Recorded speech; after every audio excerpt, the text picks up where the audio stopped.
So hello, what's up mga ka-J-Vlog? Welcome ulit sa panibagong content. And for today's video, ayan, lumabas na ang successor ng Samsung Galaxy A16 5G, which is the Samsung Galaxy A17 5G. Maganda kaya to? Tara, check natin.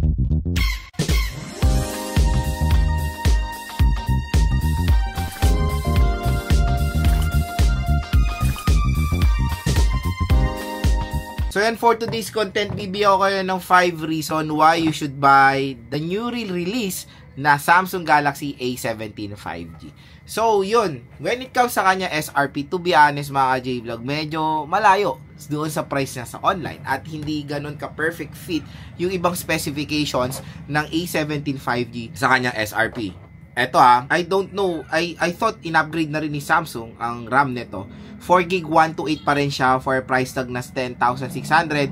Tapos 13,600 for the 8GB 256. I don't know bakit hindi pa rin yan pinapalitan ni Samsung for the 4GB 128. Siguro at least 8GB na.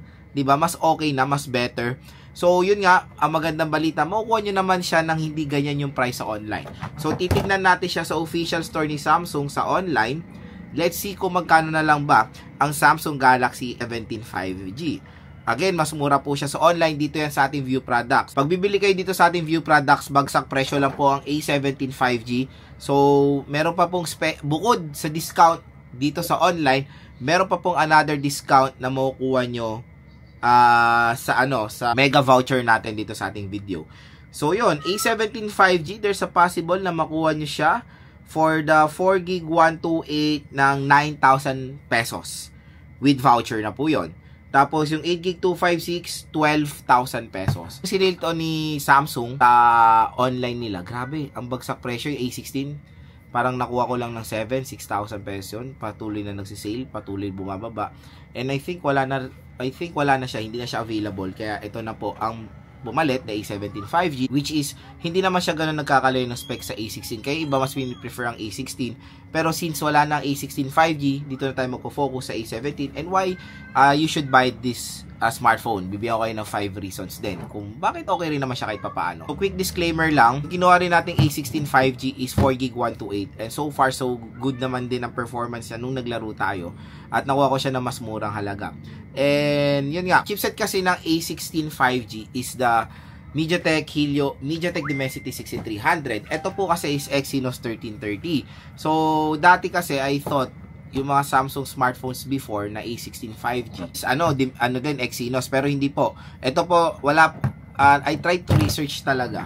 Wala akong nakitang Dimensity 6300 netong A17 5G, parang inalisan nila at even the Philippine release is Exynos 1330. So, itatry natin siya sa ating game test. So, stay tuned lang mga idol dito sa A17 5G. So, Exynos 1330, I think for a 5G chipset naman, mostly naman ng mga 5G chipset, it can handle games. Especially yung GPU nito is Mali naman.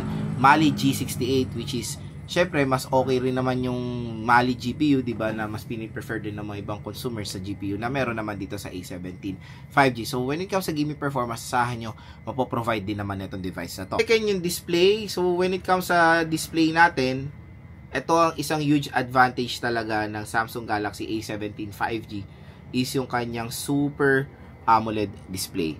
So, ito rin yung nakita natin sa A16 5G na ginawa ko siyang daily driver ko ng few months. At napaka-solid ng display nito. Dito ako nanonood ng Netflix, dito ako naglalaro ng COC, Clash of Clans, Pokemon Unite, yung mga ganyan. Basta ito yung ginagawa ko panlaro kasi sobra ko na-enjoy yung display quality niya. Ang linaw, ang ganda ng display, very vibrant, very colorful. Kaya sa display quality, ito yung huge advantage ng Samsung sa mga ibang competitors niya. Lalo-lalo na iba sa AMOLED lang, OLED, diba? Ito kasi is super AMOLED display. Screen size is all goods din, 6.7 malaki yan. Pero syempre, the main na nakakalungkot lang is of course, notch display pa rin itong device na to. So, notch display is a big no-no for me, lalo na sa ganitong price. Usually, dapat punch hole na. And I don't know kay Samsung, ang laki pa rin no, notch, parang may tulo no? So, yan, notch display pa rin siya. Pero, don't worry, bumawi naman po sa display quality ang Samsung. Nits of brightness, mataas din naman, 800 nits of brightness siya, ayan, maliwanag din naman. And naka 90Hz screen refresh rate lang itong device na to. Third reason why you should buy this device is the camera.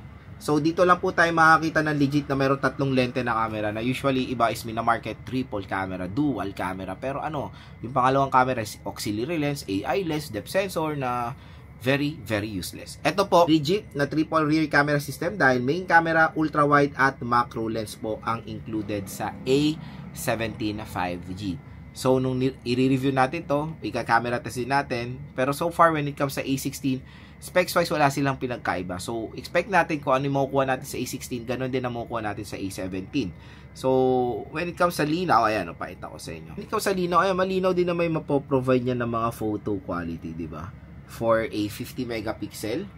Even the front-facing camera, malinaw din naman dito sa Samsung Galaxy A17 5G. O, diba? Fourth reason, mga ka-J-Vlog, the battery. So, the battery is 5,000 mAh na removable battery. So, specs-wise, yes, malaki rin naman siya. Comparing sa mga iba, talagang talo siya. Pero for me kasi, nagbe-base ako sa performance-wise. Maganda naman ang performance ng battery niya. Matagal siya malobat. Lalo-lalo na yung software kasi niya is para may optimization when it comes sa pagtitipid ng battery. Meron siyang device usage pattern na para pinag-aaralan yung paggamit niya sa device tapos doon siya nagtitipid ng battery. So, ganun ka-convenient naman ang battery performance sa Samsung Galaxy A17 5G. So, makunat din naman siya. Nakapaglaro ko dito at matagal siya malobat, to be honest. Okay na okay din siya gamitin or i-recommend sa mga consumers natin na main primary tool nila for working is smartphone. Okay na okay ito sa inyo. Mga online business, online sellers pala, delivery riders, motor taxi riders natin, yung mga ganyang mga work, pwede po ito. Panigurado matutuwa kayo dito sa A17 5G. At ang pinaka-last, ito, longevity ng software update. Matagal po itong ma-update na software update. Nagsimula to, of course, ngayon, Android 15.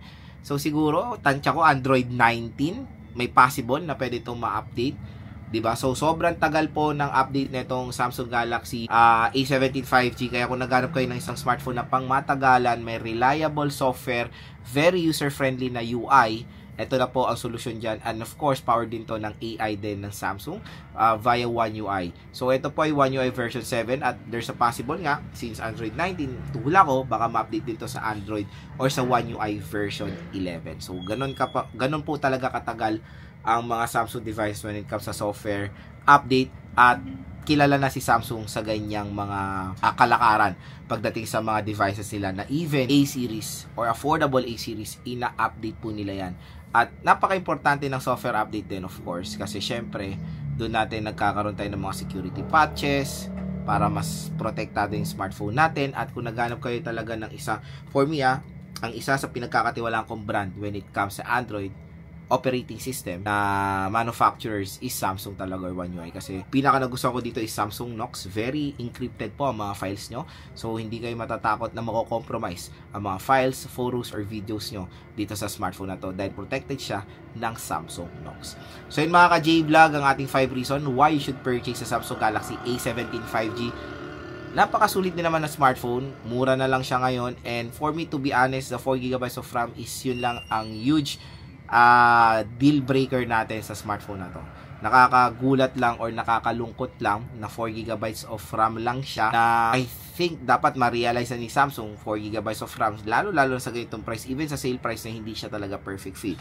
Pero again, kung isa kayong Samsung enthusiast, kumbaga sa specs niya, well-balanced din naman yung ma-offer na iba ng Samsung Galaxy A17. Iba kasi, ang habol nila dito sa Samsung is of course yung software update, longevity, operating system, at syempre yung durability ng mga Samsung. So kung gusto nyo makuha to ng mura, dito lang yan sa View Products, bagsak presyo lang po dyan. Ang Samsung Galaxy A17 5G up to 1,000 pesos off, pwede nyo makuha etong smartphone.